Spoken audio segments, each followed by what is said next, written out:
Shalom, selamat pagi jemaat yang dikasihi Tuhan. Jumpa lagi dalam Renungan Hidup dalam Iman. Renungan pagi hari ini terambil dari Efesus pasalnya yang kedua ayatnya yang ke-10. Demikianlah firman Tuhan. Karena kita ini buatan Allah, diciptakan dalam Kristus Yesus untuk melakukan pekerjaan baik yang dipersiapkan Allah sebelumnya. Ia mau supaya kita hidup di dalamnya. Saudara yang dikasihi Tuhan, beberapa waktu lalu ketika sedang berjalan di sebuah perumahan, saya menemukan seorang anak remaja yang sedang duduk di jalanan sambil merokok. Lalu dengan perlahan saya menghampiri anak itu dan menanyakan soal arah jalan yang saya tuju. Setelah menjawab, anak itu kembali merokok. Saya meninggalkan anak itu dengan sedikit rasa penasaran. Dan setelah saya mencari rumah yang saya cari dan tidak bertemu, saya kembali ke anak itu dan memintanya untuk mengantarkan saya. Sambil berjalan, saya bercerita banyak hal tentang siapa saya, latar belakang saya, asal saya. Namun, anak itu tidak berespon. Sampai akhirnya ketika berada di depan rumah yang saya tuju, tiba-tiba anak itu berkata, "Sebenarnya untuk apa sih hidup?" Saya melihat satu wajah keputusasaan dalam diri anak itu. Setelah dia menceritakan situasi keluarganya yang broken home, saya memahami mengapa anak itu gak pengen hidup. Saudara, bukankah kita sering sekali mendengar pertanyaan seperti pertanyaan anak remaja tadi? Untuk apa lagi aku hidup di dunia ini? Rasanya gak ada lagi alasan untuk aku hidup. Kita menemukan beberapa orang yang bahkan stres dan depresi ketika mereka tidak menemukan arti dan tujuan hidup mereka. Atau pernahkah kita juga bertanya kepada diri kita sendiri, sebenarnya untuk apakah saya hidup di dunia ini? Hari-hari dijalani dengan kelesuan, bahkan kadang-kadang gak ada sesuatu yang menggairahkan. Rasanya malas hidup. Nah, jika bertemu dengan orang-orang seperti itu, bagaimana kita meresponinya? Bahkan mungkin ketika itu terjadi kepada kita, bagaimana kita menyikapinya? Saudara, saya yakin bahwa kita semua tahu bahwa kita ini adalah ciptaan Tuhan. Namun, ketika hidup kita membosankan, ketika hidup kita mengalir seperti tanpa arah, tidak jelas dengan masa depan, bahkan ketika mungkin mengalami berbagai kesulitan, kesukaran, kesengsaraan, maka pertanyaan seperti tadi mungkin mulai mengganggu kita, mulai berkecamuk dalam pikiran kita. Untuk apa aku hidup? Saudara, salah satu alasan kenapa ada orang-orang yang mempertanyakan pertanyaan yang demikian adalah karena dia berfokus kepada dirinya sendiri. Ketika kita berfokus dan memusatkan perhatian kepada diri kita sendiri, maka sulit bagi kita untuk menemukan tujuan hidup kita yang sebenarnya. Saudara, kita ingat bahwa bukan kita sendiri yang menciptakan hidup kita ini, tetapi Tuhanlah yang menciptakan hidup kita. Maka ketika kita ingin mengetahui untuk apa kita hidup di dunia ini, maka perhatian kita harus terpusat kepada Tuhan.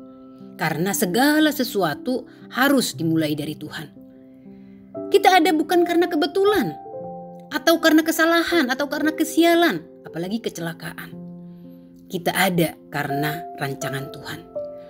Seorang anak yang dilahirkan di luar nikah, yang dianggap anak haram, bahkan seorang anak yang dilahirkan cacat total pun, bukanlah kebetulan dan tidak berada di luar rencana Tuhan. Jauh sebelum kita ada di dunia ini, sejak kekekalan Tuhan telah merancangkan kehidupan kita di dunia ini. Setidaknya itulah perkataan pemazmur. Ketika dia berkata, "Matamu melihat selagi aku bakal anak, dan dalam kitabmu semuanya tertulis hari-hari yang akan dibentuk sebelum ada satu pun daripadanya." Saudara, Tuhan memiliki alasan mengapa Ia menciptakan saya dan saudara, yaitu untuk sebuah tujuan. Dan Paulus katakan di Efesus 2 ayatnya yang 10 tadi, tujuannya apa? Untuk melakukan pekerjaan baik. Oleh karena itulah Dia menciptakan saya dan Bapak Ibu secara unik. Kita diciptakan berbeda satu sama lain. Paulus pun berkata bahwa kita ini buatan Allah. manusia dibuat dahsyat, ajaib. Tuhan membentuk kita menjadi manusia yang dalam bentuk fisik, kepribadian, talenta, pengalaman, semuanya berbeda, semuanya unik. Dan keunikan ini Tuhan maksudkan supaya kita melakukan tujuan khusus yang Tuhan rancangkan, yaitu melakukan pekerjaan baik. Lalu apa tujuan melakukan pekerjaan baik? Tentunya adalah untuk kemuliaan Tuhan. Kita tidak melakukan pekerjaan baik untuk kemuliaan diri kita, untuk kesenangan kita. Tetapi kita melakukan pekerjaan baik untuk kemuliaan Tuhan, untuk kesenangan Tuhan, agar Tuhan dimuliakan melalui perbuatan baik yang kita lakukan. Maka saudara, ketika seseorang menyadari bahwa ada tujuan Tuhan untuk hidupnya, maka tidak seharusnya kita mempertanyakan lagi, untuk apa aku hidup. Ingat, hidupmu untuk melakukan pekerjaan baik. Hidupmu bukan untuk diri kita sendiri, bukan untuk kesenangan dan kepuasan kita sendiri, tetapi untuk kesenangan dan kemuliaan Tuhan. Saudara, saya nggak tahu situasi seperti apa yang sedang kita alami saat ini. Mungkinkah kita seperti anak remaja tadi yang sedang mempertanyakan tujuan hidupnya? Mungkin kita sedang lagi jenuh-jenuhnya menjalani hidup, lagi bosan-bosannya menjalani hidup. Atau bisa saja kita menemukan orang-orang yang sedang mempertanyakan tujuan hidupnya. Maka ingatkanlah mereka bahwa Tuhan merancang setiap orang untuk satu tujuan, yaitu pekerjaan baik. Maka saudara, coba pikirkan. Mari kita coba renungkan, pekerjaan baik apa yang bisa saya lakukan? Dari hal yang terkecil dan hal yang tersederhana sekalipun, pekerjaan baik apakah itu yang saya bisa lakukan?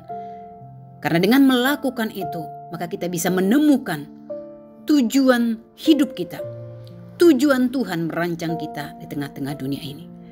Berkat apa yang dapat saya berikan kepada orang lain? Mungkin talenta apa yang dapat saya lakukan untuk kemuliaan Tuhan?